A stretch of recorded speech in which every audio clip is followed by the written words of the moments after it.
मैं प्रदीप कुमार आपकी अपने पारिवारिक एग्जाम अड्डा में आपका स्वागत करता हूं। आज हम सामान्य विज्ञान के कुछ महत्वपूर्ण प्रश्नों की सीरीज को और आगे बढ़ाएंगे। ये प्रश्न विभिन्न प्रतियोगी परीक्षाओं में पूछे हुए प्रश्न हैं।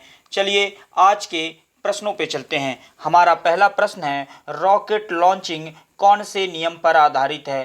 पहला ऑप्शन है न्यूटन के गति का तृतीय नियम, दूसरा न्यूटन का पहला नियम, तीसरा ऊष्मागतिकी का नियम, चौथा न्यूटन के गति के सभी नियम। तो दोस्तों इसका सही आंसर हो जाएगा न्यूटन के गति का तृतीय नियम, क्रिया प्रतिक्रिया का नियम।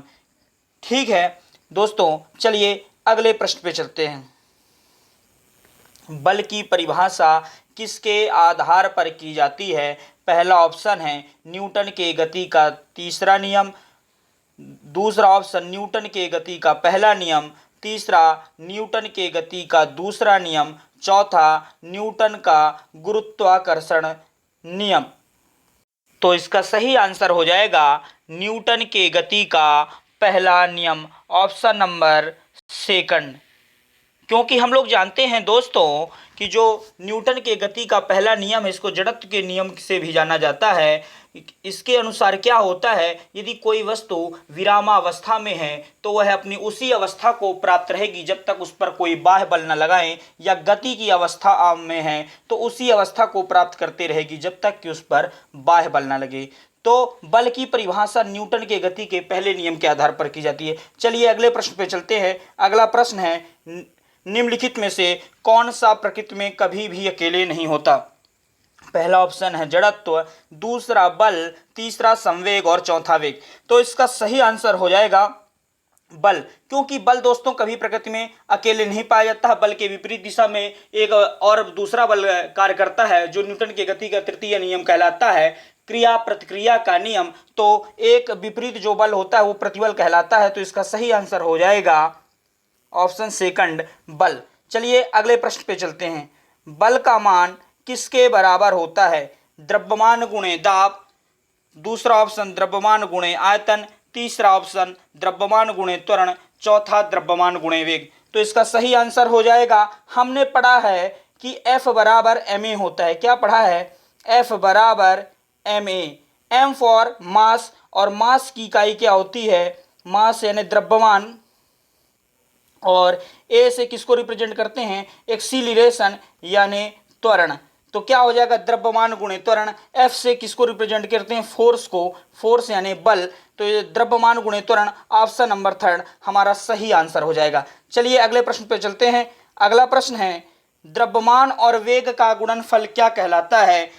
पहला ऑप्शन बल, दूसरा संवेग, तीसरा दाब, चौथा आयतन। तो इसका सही आंसर हो जाएगा संवेग।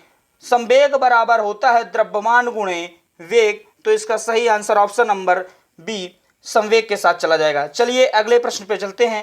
अगला प्रश्न है, यदि वेग को 2 गुना कर दिया जाए तो संवेग में क्या परिवर्तन होगा?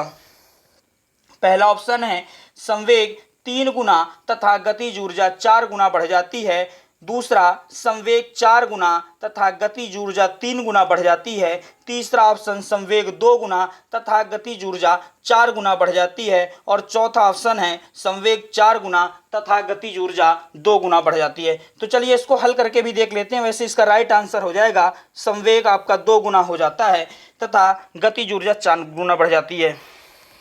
जैसे मान लेते हैं, इसको हल करते हैं कैसे? माना पहले आपका जो वेग था v था, मान लीजिए आपका 2 था वेग, तो संवेग बराबर होता है द्रव्यमान गुणे वेग यानी m इंटू वी। m मान लीजिए पहले भी 1 था, आज भी 1 है, और v संवेग, v पहले मान लीजिए 1 था, पहले 1 था तो क्या आ जाएगा 1, अब v हो गया 2, 2 गुना हो गया तो 1 गुणे 2। तो संवेग कितना हो गया? पहले 1 था, अब 1 से 2 हो गया तो कितने गुना ज़्यादा हो गया?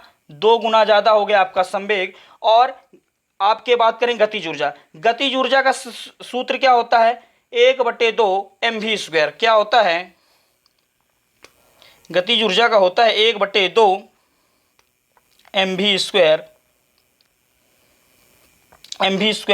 तो पहले 1/2 गुणे 1, या मान ले पहले वेग आपका रहा हो 2, तो 2 गुणे 2, तो पहले आपका जो गतिज ऊर्जा थी 2 आ रही थी, लेकिन जब गतिज ऊर्जा को दोगुना मतलब वेग को दोगुना किए तो क्या हो जाएगा, वेग को दोगुना करने पे 1/2 गुणे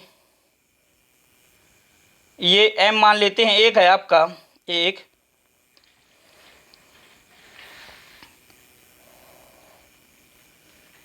m1 था, वेग आपका हो जाएगा 2 गुना यानी 4 हो गया, 4 गुणे 4 कितना आ गया, 2 गुणे 4 बराबर कितना आ गया, 8 आ गया। तो कितने गुना ज़्यादा हो गया, पहले 2 था अब 8 हो गया, तो कितने गुना ज़्यादा, 4 गुना। तो ऑप्शन नंबर 3 आपका सही आंसर हो जाएगा। चलिए अगले प्रश्न पे चलते हैं।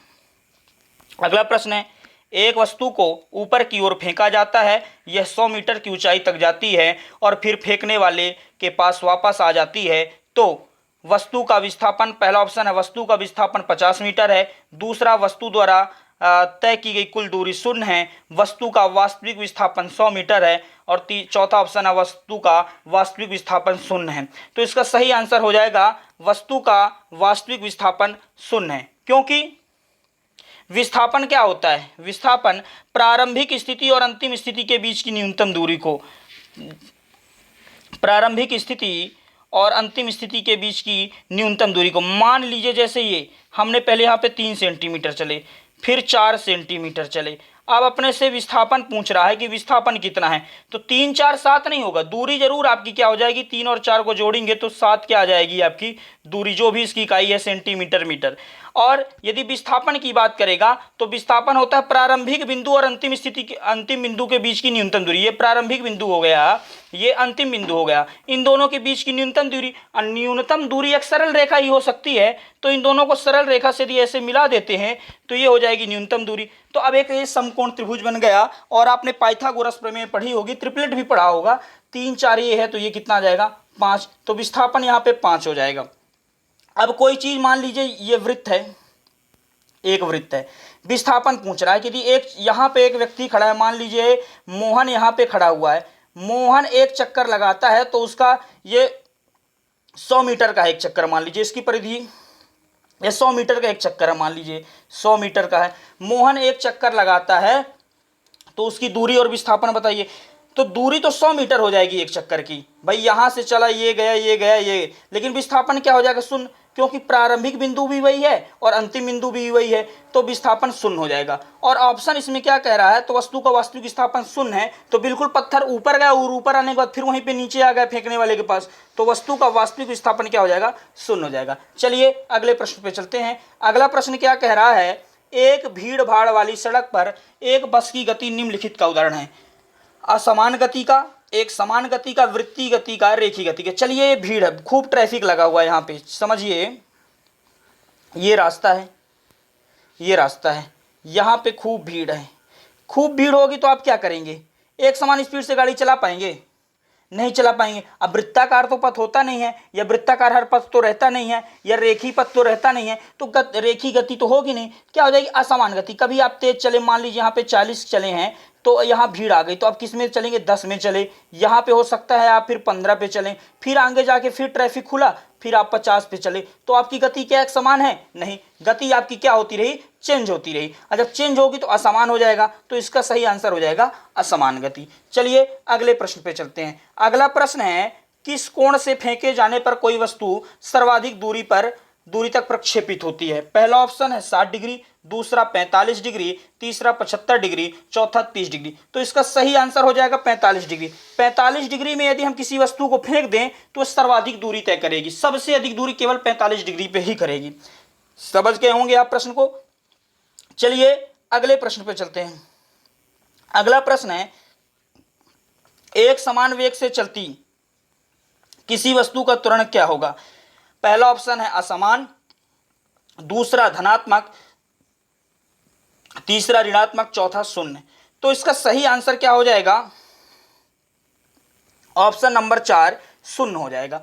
क्यों भाई, यदि समान वेग से जा रहे हैं, हम जा रहे हैं 30 किलोमीटर मान लीजिए प्रति घंटा की स्पीड से, मैं यहां से निकला और मेरे वेग में कोई परिवर्तन नहीं हुआ, मेरे को मान लीजिए जाना था 60 किलोमीटर की दूरी तय करनी थी, मैं 2 घंटे में पहुंच गया, मेरे स्पीड में कोई परिवर्तन नहीं हुआ, 30 के में जा रहा था। तो त्वरण क्या होता है भाई यदि हम जा रहे हैं, हमारी स्पीड पहले 30 थी, 30 से हम स्पीड को अपनी इंक्रीज हो जाए तो क्या हो जाए, 40 हो जाए, तो स्पीड हमारी क्या होगी, परिवर्तन होगी। भाई त्वरण कहलाता है वेग में परिवर्तन की दर को, मतलब वेग में जो परिवर्तन होता है उस परिवर्तन में लगने वाला समय, वेग में परिवर्तन की दर, परिवर्तन की दर क्या कहलाता है आपका, त्वरण कहलाता है। इसका मात्रक क्या होता है, मीटर प्रति सेकंड स्क्वायर, इसका एसआई पद्धति में मात्रक होता है, ठीक है, मीटर प्रति सेकंड स्क्वायर। अब वेग में परिवर्तन तो हो नहीं रहा है तो त्वरण होगा नहीं, और त्वरण पूछा तो क्या हो जाएगा, शून्य हो जाएगा। आज के वीडियो यहीं तक। और एक चीज और, वीडियो को आप लोग देखते नहीं हैं, वीडियो को देखिए, समझिए, और जो भी आपको समस्याएं आ रही हमको बताइए, हम उस पर आधारित वीडियो बनाएंगे, आपको जो भी समस्या है उसका समाधान करेंगे। चलिए, तो पढ़ते रहिए और देखिए, क्लासेस देखिए, और क्या करिए, चैनल को लाइक करिए, सब्सक्राइब करिए और शेयर करिए, ठीक है।